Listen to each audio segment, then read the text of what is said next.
yonti yonti kala ko yonti weɓa yonti noon so tawi yonti ko debbo jontaɗo jonaɗo hoorimo gemede billal barama jiigui nagaraɓe wasataki gaari jokkude to seni wonhude mawde woni jeena mo so pullo pulaɗo barki jaro ɓiraɗam pirtotoɗo kanɗam oɗo fowde keɗaɓe dow kanko ɗo e halwarti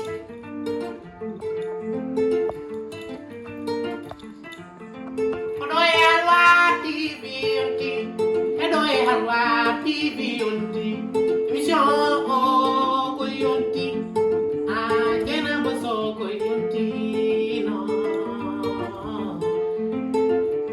yonti ardi koye yonta mum nde tawno yonta fof e yontaɓe mum umrata pandale ɗeɗon yontaɓe ko yontande hawrude heen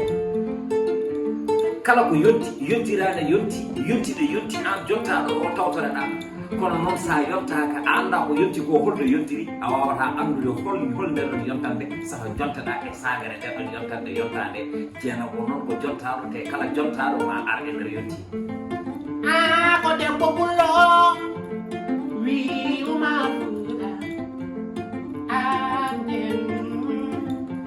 yonti to halwani yonti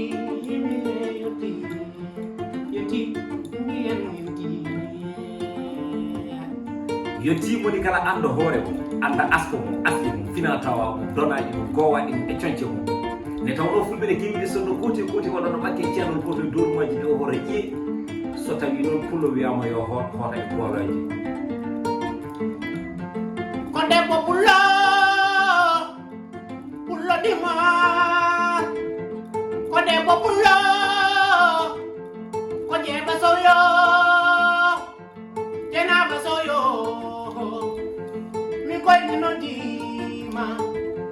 min koyni wulli min koymi luuki wonde yonti ko émission ɓe ndeɗo e halwar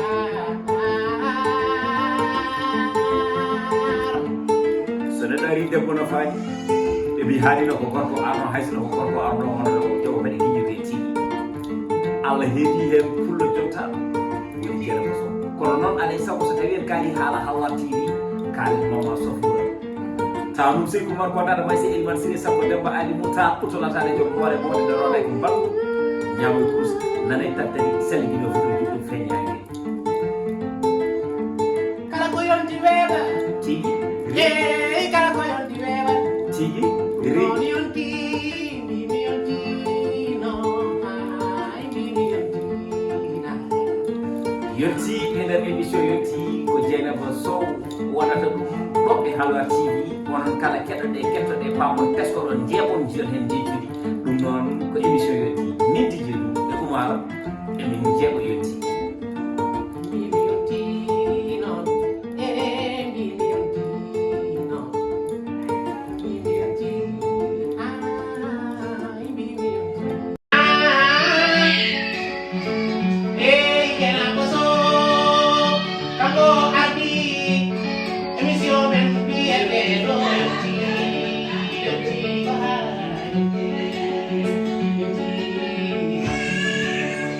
amno ko ñande ñalaade saha e sangaji jamono e jawɗuji jamono o sikke saha maare nde sikkata jamono rena saha mo jottata ko ɗo jamono ay kam sowaɗa yettiɓe kanko yettiɗe ni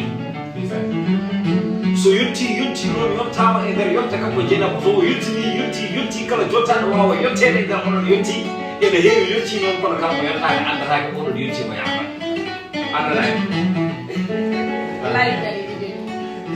no yew seedere koye ko ni deftere waɗa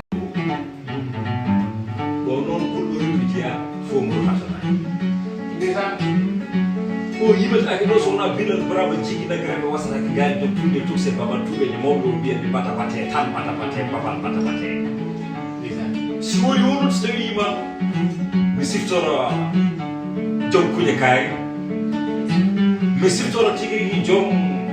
jowliwri ɗoɗe oɗe mbiya joom sare seeɗe on woni ceerno hamidi yo ɓam mo guelo totti teddungal yo ɓam si woni o so yimama mi siftoro ceerno mbaɗa en si wala si mama mi sito da Ceerno Basiru Mountaga Daha Seeku Umar Fuuti kono no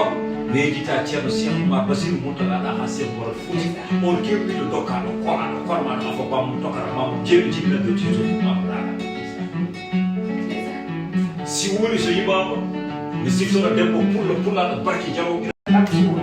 mi siftora debbo pullaɗo lamɗam jaroɓira ɗam tottortoɗo kaɗɗam bowno fode keɗene dow kaw on woni ɓura duuɓi kono ɓuraka hakkille sa nani Dieynaba so noon cikka wonde ko doole e darde tawa noon ko haqqe haqqilantagal e yidde ɗum tigi ɗi leñol mum asko mum asɗi mum donaɗi mum gowaɗi ɓe concce mum ɓe fina tawa Dieynaba wiyima rewɓe ne kewi kono bonnani woni ko heeƴɗo suura e heeƴɗo suura amadou defa defɗo hufnuma lewa ɗum hufma jibinanma hufatma Umar